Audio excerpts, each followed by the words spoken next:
Hi everyone. Reporting on Yemen breaks my heart. It really does.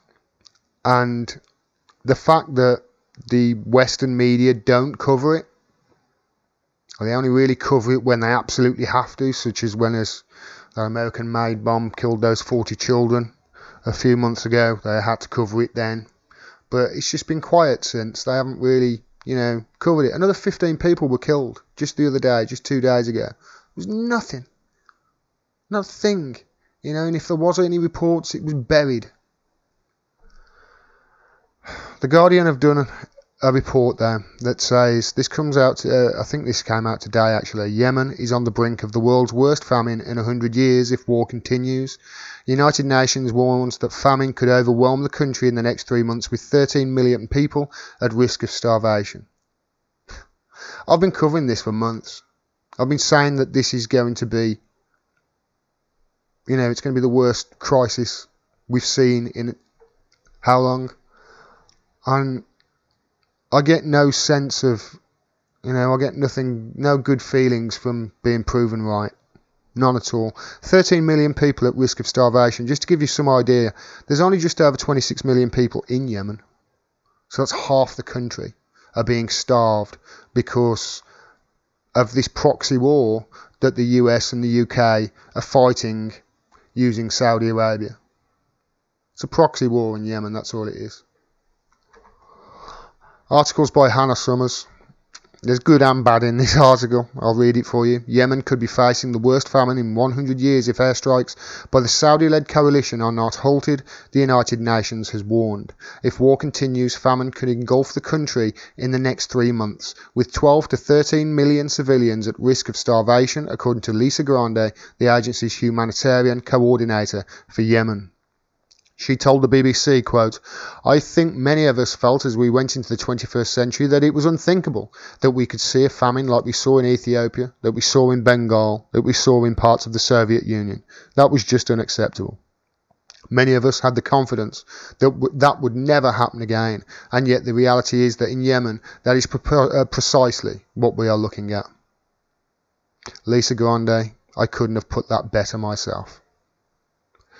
Hannah Summers then ruins the article by saying Yemen has been in the grip of a bloody civil war for 3 years after Houthi rebels backed by Iran seized much of the country. This was part of the Arab Spring. What happened in 2011 was part of the Arab Spring. It was a democratic uprising. It was people wanting democracy. The fact that the Houthis came in and were backed by Iran, I say the fact that it's still to be proven as far as I can see. But, if Iran are backing the Houthis, so what? This is Shia versus Sunni. Nothing to do with us. Nothing to do with the UK or US. Yet we're the ones propping up Saudi in this proxy war over there. She continues, the rebels seized much of the country, including the capital Sana'a. The Saudi-led coalition has been fighting the rebels since 2015 in support of the internationally recognised government. Just to let you know, the internationally recognised government, just in case you haven't seen any of my other videos, when the guy was ejected from the country, he fled the country and went to Saudi Arabia, and that's when the Saudi Arabia started bombing. I've forgotten the name of the guy that took over from the leader that they ousted in 2011, and my apologies for that. But he promised them elections. He promised them there was going to be an election, and there was an election, but nobody else ran against him. There wouldn't, it was a joke, and obviously, they fought back against that. He's actually outstayed his mandate now, the leader. He outstayed his mandate, and that's why they overthrew him and got him out. Guardian don't put that in there though. Thousands of civilians have been caught in the middle, trapped by minefields and barrages of mortars and airstrikes. The resulting humanitarian catastrophe, I'll say that again, catastrophe, has seen at least 10,000 people killed and millions displaced. It was 10,000 last year, and then that was the UN, and then I saw a report, no, it was more than that, and then it was 10,000. Somehow they're bringing people back to life according to the figures. It's way over 10,000. It's double that at least, in my estimation. Speaking on Sunday evening, Grande said, there's no question we should be ashamed, and we should. Every day that we wake up, we know our commitment to do everything possible to help the people that are suffering and end the conflict. Lisa Grande, You are doing amazing work. Her comments came after the United Nations and humanitarian workers condemned an airstrike in which the Saudi-led coalition targeted Yemen's Shia rebels, killing at least 15 people near the port city of Hodeidah. Video footage released by the rebels showed the remains of a mangled minibus littered with groceries following the attack on Saturday, which left 20 others injured. I'm going to come back to that in a minute. The Houthi rebels reported that 5 members of the same family were among those killed, adding that many children were among the casualties. So I'll come back to that. I'll come back to it now. Have you seen any reports of that in the mainstream media? Of MSNBC and CNN and Washington Post and New York Times all been running front pages on those 15 innocent people that were killed? Of course not. They will talk endlessly about one reporter there, Khashoggi. They'll talk endlessly about his assassination, but nobody wants to talk about these 15 people that were killed near the port of Hodeidah. The Houthi rebels, I say nobody, independent media are. There was a great report on it in Mint Press News. The Houthi rebels reported that 5 members of the same family were among those killed, adding that many children were among the casualties. And then I just want to read this paragraph. Since June, more than 170 people have been killed and at least 1,700 have been injured in Hodeidah province, with more than 425,000 people being forced to flee their homes. Since June, 170 people, including, well, I mean, even if you just take the bus and those 5 that have been killed, nearly 50 children. So you would think over 50 of those. I mean, how many hundreds of those injured were children? This is on top of obviously it being the world's worst cholera outbreak ever. It's 2018. Over a million people in Yemen contracted cholera in 2017. Over a million. 60% of them children. That was just in 2017. Lord knows what it is now. Where's the outrage from the media? Where's the outrage to asking them about, are we going to stop these arms deals? Are we going to stop these arms deals, or what? It's just killing. What are we doing over there? Why are we selling them these weapons and then giving them the ordnance and refueling their planes and giving them the targets? Why are we supporting this war when it's causing such devastation? Why don't we cut off the arm deals now? Where's the Western media all saying that? They're not. However, one journalist, Khashoggi, is assassinated. It looks like it was Saudi Arabia. In fact, I'd bet serious amounts of money it was Saudi Arabia. And MBS is just saying, hey, they can't touch us, We own too much American debt. Is it $168 billion worth of debt, I think they own, or something like that? We own the oil. They don't want their oil to go up to $400 a barrel. There was WikiLeaks came out. Let me show you this actually. I haven't got this set up and I've just remembered it. So let me show you this, because WikiLeaks have grabbed something from 2008. Here it is.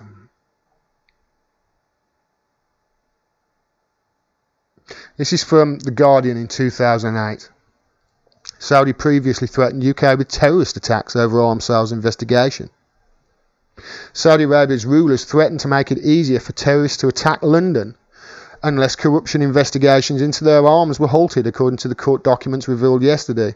Previous secret files describe how investigators were told they faced another 7/7 and the loss of, quote, British lives on British streets if they pressed on with their inquiries. And the Saudis carried on their threat to cut off intelligence. That was back in 2008. Back in 2008, they were basically saying, hey, there's going to be more terrorist attacks if you investigate our crimes and our arms sales. And the investigation was dropped. This carried on. Prince Bandar, the head of the Saudi National Security Council and son of the Crown Prince, was alleged in court to be the man behind the threats to hold back information about suicide bombers and terrorists. He faces accusations that he himself took more than £1 billion in secret payments from the arms company BAE. The arms company BAE, which Theresa May's husband, Philip May, I think it's Philip May, his hedge fund has massive amounts of shares in. he was accused in yesterday's, like I say, this is from 2008, he was accused in yesterday's High Court hearings of flying to London in December 2006 and uttering threats which made the Prime Minister, Tony Blair, force an end to the serious Fraud Office investigation into bribery allegations involving Bandar and his family. So we wanted to investigate their dodgy arms deals back in 2006, and their answer was, there'll be lots more terrorism in the UK if you do that. And now they're one of our closest allies, while they're bombing the crap out of Yemen. Kids in buses, markets. I saw a report the other day in Mint Press News. They had bombed a beekeeping facility and killed the family of beekeepers that were there. This is all happening. Every day it's happening. Where's the outrage, media? Where's the outrage? Where's you asking for the halt of arms sales over this?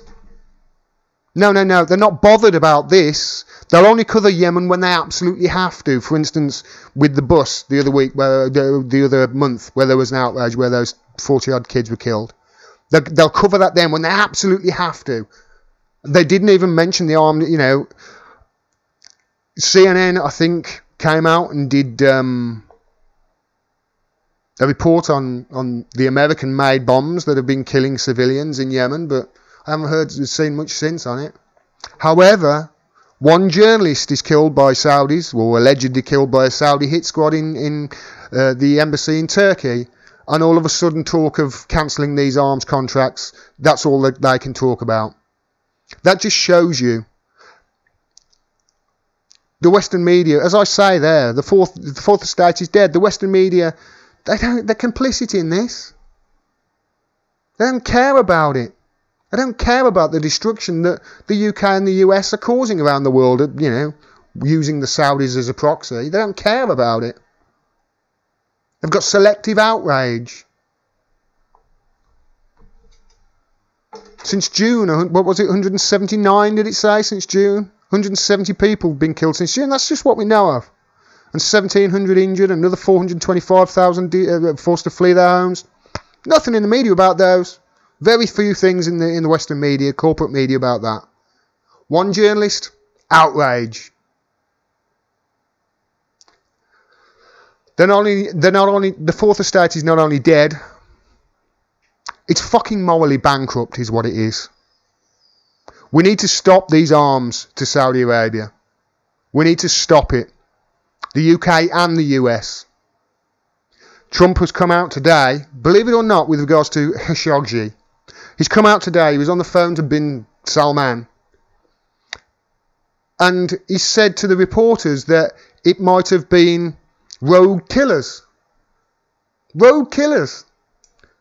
He's doing everything he can to protect these arms deals. At least he's honest. The other day coming out and saying it was to do with the arms he's not going to, affect the arms contracts with sanctions.